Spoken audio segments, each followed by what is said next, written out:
The Miraculous Secret by Jade, Maitre. Once upon a time, there was a small boy called Petro who could not keep a secret. He loved secrets more than anything in this world, and it was for that reason that he could not keep them. His parents sometimes wanted to tell him things that they knew he would love to know. But Petro couldn't help himself.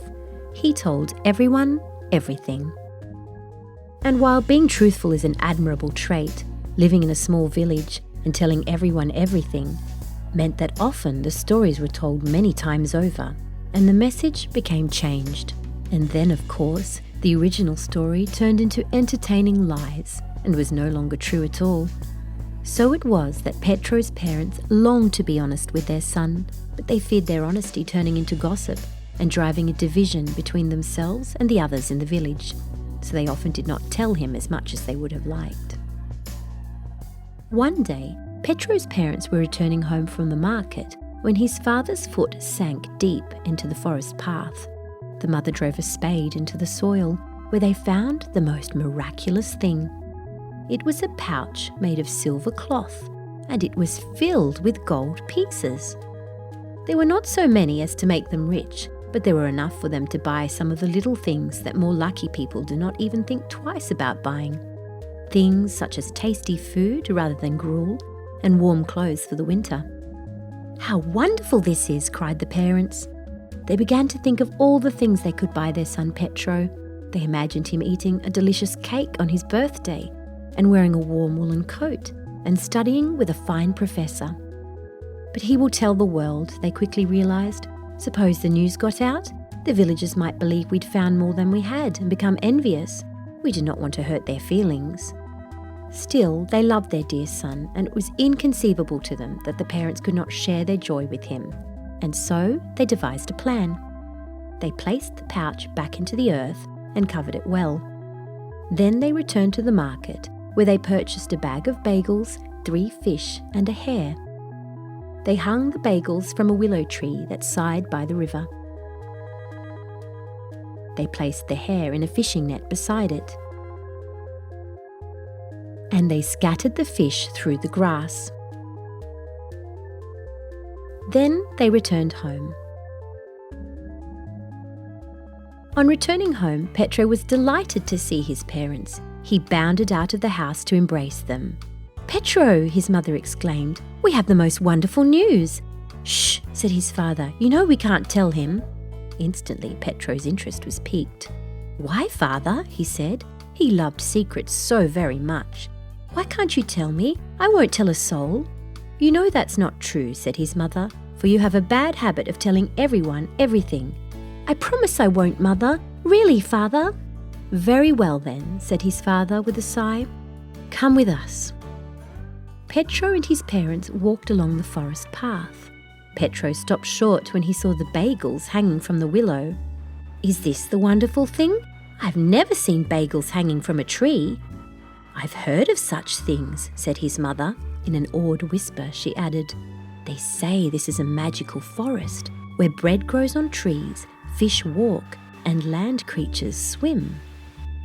Petro was overjoyed. He went and collected all the bagels and put them in a large bag so they could eat them for supper. But as he was collecting the bagels, he saw another miraculous thing. Fish were scattered all through the grass as though they had just been swimming there. "Father, mother, there are fish in the grass. This must certainly be a magic forest." "Collect them in your bag," said the mother. "We will eat them too."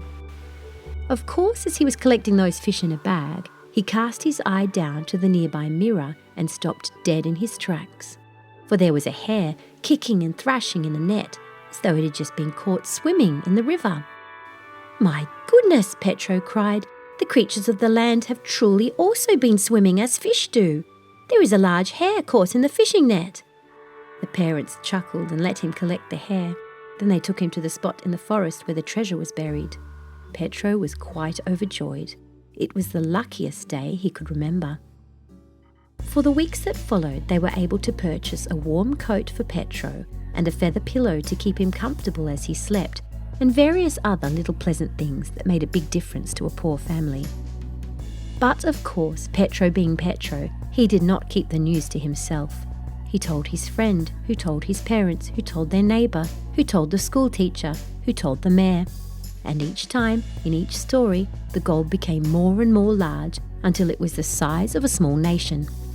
Eventually they heard the inevitable knock on the door. It was the town mayor, who had heard all about the great riches he supposed they had found and wanted to claim some for the village. "Go and speak to the mayor," they told Petro, and Petro did. "I've heard that you found a great treasure," said the mayor. "Oh yes," said Petro, "a very wonderful treasure." "And how did you find it?" "We were walking through the forest when we saw a tree growing bagels." "A tree growing bagels?" the mayor said, somewhat confused. At this moment, Petro's parents emerged from the other room.